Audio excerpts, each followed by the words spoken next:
Betapa hina diriku, ku bawa dosa-dosaku di muka Tuhan Yesus. Shalom, damai di hati. Saudara-saudaraku yang diberkati Tuhan, jumpa lagi dengan saya Pendeta Heni Momongan. Saya rindu untuk berbagi kebenaran firman Tuhan lewat bacaan Gemim yang akan kita renungkan pada Minggu Sengsara yang kedua, tanggal 13 sampai 19 Maret, yaitu dalam kitab Sakaria pasal 12 ayat 1 sampai 14. Dan sebelum kita membaca serta merenungkan firman Tuhan, marilah kita berdoa. Ya Tuhan, kami bersyukur atas kasih dan anugerah-Mu di hidup kami. Saat ini kami rindu untuk membaca dan merenungkan firman-Mu. Tuntun dan bimbing kami untuk memahaminya, sehingga kami semakin bertumbuh di dalam iman dan dalam pengenalan akan kasih dan karunia Tuhan dalam kehidupan kami. Bersabdalah ya Tuhan, kami siap untuk merenungkannya. Dalam nama Yesus Kristus, firman kehidupan. Amin. Saudara-saudaraku yang diberkati Tuhan, bacaan kita yaitu dalam kitab Sakaria pasalnya yang ke-12, ayat 1 sampai ayat 14. Ada dua perikop di sana. Yang pertama pembebasan dan pembaharuan Yerusalem, dan yang kedua ratapan atas dia yang tertikam. Ucapan ilahi. Firman Tuhan tentang Israel. Demikianlah firman Tuhan yang membentangkan langit dan yang meletakkan dasar bumi dan yang menciptakan roh dalam diri manusia. Sesungguhnya aku membuat Yerusalem menjadi pasu yang menyebabkan segala bangsa di sekeliling menjadi pening. Juga Yehuda akan mengalami kesusahan ketika Yerusalem dikepung. Maka pada waktu itu aku akan membuat Yerusalem menjadi batu untuk diangkat bagi segala bangsa. Siapa yang mengangkatnya pastilah mendapat luka parah. Segala bangsa di bumi akan berkumpul melawannya. Pada waktu itu demikianlah firman Tuhan, aku akan membuat segala kuda menjadi bingung, penunggangnya menjadi gila. Atas kaum Yehuda aku akan membuka mataku, tetapi segala kuda bangsa akan kubuat menjadi buta. Sesudah itu kaum-kaum di Yehuda akan berkata dalam hatinya, penduduk Yerusalem mempunyai kekuatan oleh karena Tuhan semesta alam, Allah mereka. Pada waktu itu aku akan membuat kaum-kaum di Yehuda seperti anglo berapi di tengah-tengah timbunan kayu, dan seperti sulu berapi di tengah-tengah timbunan bulir gandum. Api keduanya akan menjilat ke kanan dan ke kiri segala bangsa di sekeliling, tetapi Yerusalem selanjutnya akan tetap tinggal di tempatnya yang dahulu. Tuhan akan pertama-tama memberi kemenangan kepada kemah-kemah Yehuda, supaya keluarga Daud dan penduduk Yerusalem jangan terlalu bermegah-megah terhadap Yehuda. Pada waktu itu Tuhan akan melindungi penduduk Yerusalem, dan orang yang tersandung di antara mereka pada waktu itu akan menjadi seperti Daud, dan keluarga Daud akan menjadi seperti Allah, seperti malaikat Tuhan yang mengepalai mereka. Maka pada waktu itu aku berikhtiar untuk memunahkan segala bangsa yang menyerang Yerusalem. Aku akan mencurahkan roh pengasihan dan roh permohonan atas keluarga Daud dan atas penduduk Yerusalem, dan mereka akan memandang kepada dia yang telah mereka tikam, dan akan meratapi dia seperti orang meratapi anak tunggal, dan akan menangisi dia dengan pedih seperti orang menangisi anak sulung. Pada waktu itu, ratapan di Yerusalem akan sama besarnya dengan ratapan atas Hadad Rimon di lembah Megido. Negeri itu akan meratap seperti kaum keluarga tersendiri, kaum keluarga keturunan Daud tersendiri, dan istri mereka tersendiri, kaum keluarga keturunan Natan tersendiri, dan istri mereka tersendiri, kaum keluarga keturunan Lewi tersendiri, dan istri mereka tersendiri, kaum keluarga Simei tersendiri, dan istri mereka tersendiri. juga segala kaum keluarga yang masih tinggal, setiap kaum keluarga tersendiri dan istri mereka tersendiri. Demikianlah firman Tuhan. Yang dikatakan berbahagia ialah mereka yang mau mendengar dan mau melakukan firman Tuhan dalam kehidupan setiap hari. Saudara-saudara yang diberkati Tuhan, kitab Sakaria merupakan salah satu kitab nabi-nabi kecil dalam Perjanjian Lama. Dan kitab ini ditulis oleh Nabi Sakaria yang hidup sesaman dengan Nabi Hagai. Sehingga latar belakang ekonomi, politik maupun kehidupan agama antara kedua nabi tersebut tidak jauh berbeda. Sakaria ini sendiri adalah putra dari Berekia dan cucu dari Ido yang berasal dari keturunan Lewi, dan setelah masa pembuangan melayani di Yerusalem sebagai imam dan nabi.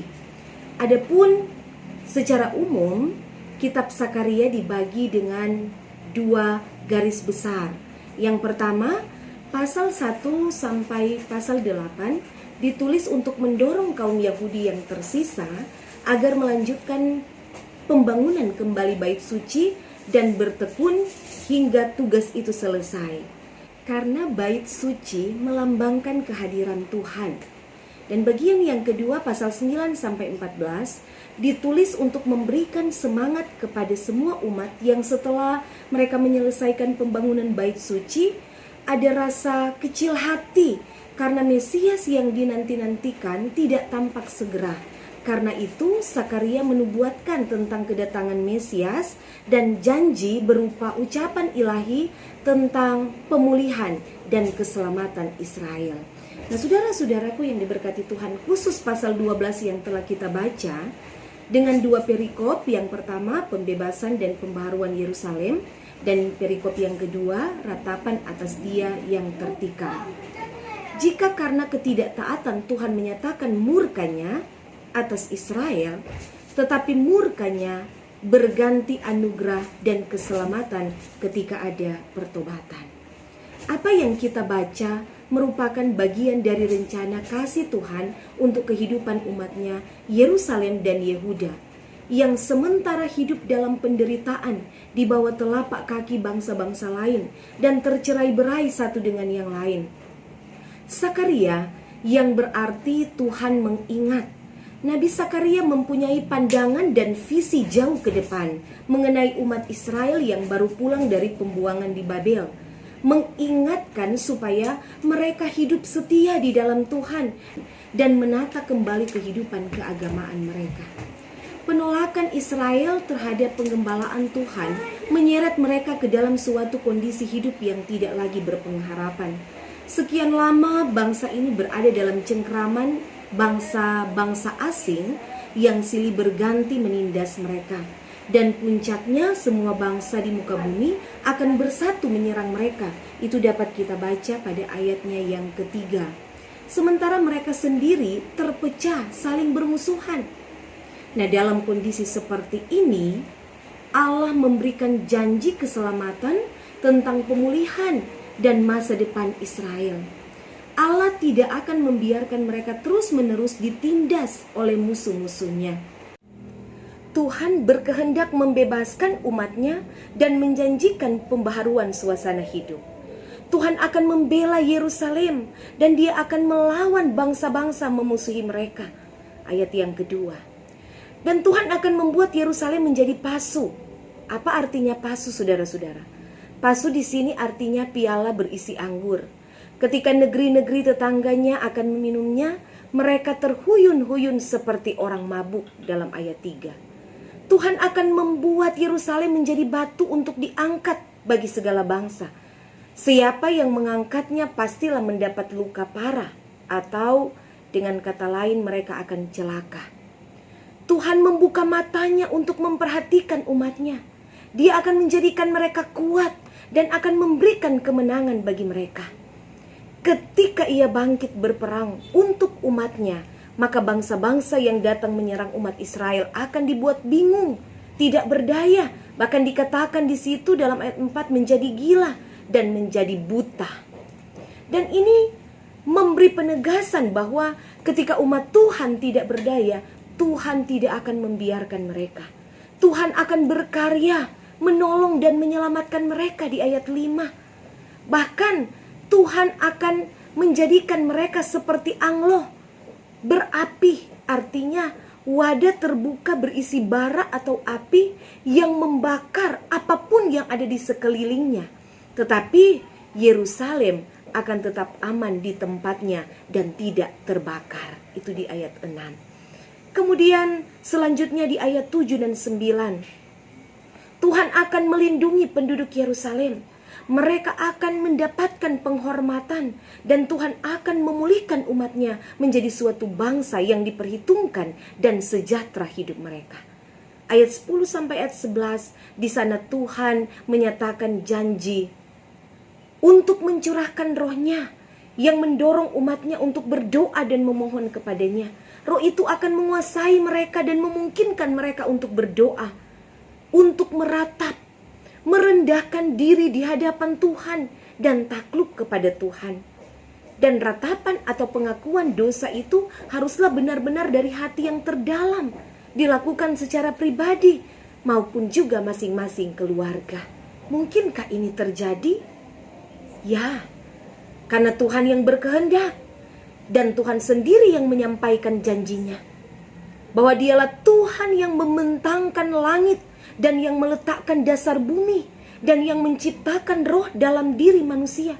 Artinya bahwa Dia adalah Tuhan Sang Pencipta yang memiliki kedaulatan mutlak atas ciptaannya, atas langit, bumi, dan manusia. Ia memiliki kuasa yang sangat besar atas dunia dan manusia karena Dia adalah sumber kekuatan dan kekuasaan. Saudara-saudara yang diberkati Tuhan, apakah yang dapat kita lihat dari bacaan ini? Saudara-saudaraku, memang Tuhan memakai bangsa-bangsa lain untuk menghukum umatnya yang berdosa dan yang tidak taat kepadanya. Tapi Tuhan tidak mengizinkan itu berlangsung terus-menerus. Ia tetap ingat janji anugerahnya untuk umatnya. Kasih-Nya yang besar mengatasi kesalahan dan pelanggaran atau dosa umatnya.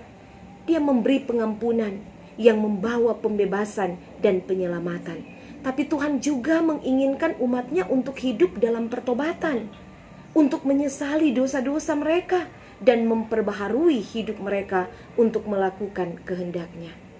Nah, saudara-saudara, ada begitu banyak orang Kristen yang bertobat. Ketika datang beribadah, mereka mengaku dosa. Bahkan dalam pengakuan dosa tersebut sampai menangis. Kelihatannya betul-betul bertobat. Namun kemudian tidak berapa lama jatuh lagi dalam dosa yang sama atau dosa-dosa yang baru yang dia lakukan. Ini berarti dia sadar akan perbuatannya, bahwa dia telah melakukan kesalahan dan dosa. Namun kesadaran itu tidak diikuti oleh rasa penyesalan yang dalam. Dia tidak sungguh-sungguh bertobat. Dia tidak mau berbalik. Dengan kata lain, masih tidak rela untuk melepaskan cara hidupnya yang lama. Yang mungkin saja secara manusia, kenapa dia belum rela untuk meninggalkan hidup yang lama? Karena mungkin saja dengan berbuat dosa tersebut bisa memberikan dia kenikmatan. Padahal kenikmatan itu belum tentu sehat, baik secara jasmani maupun rohani. Seperti makanan. Makanan yang enak, yang nikmat, yang lezat itu belum tentu sehat. Tapi makanan yang sehat sudah tentu baik untuk tubuh kita. Karena itu kita juga harus bijak dalam menjaga pola makan kita.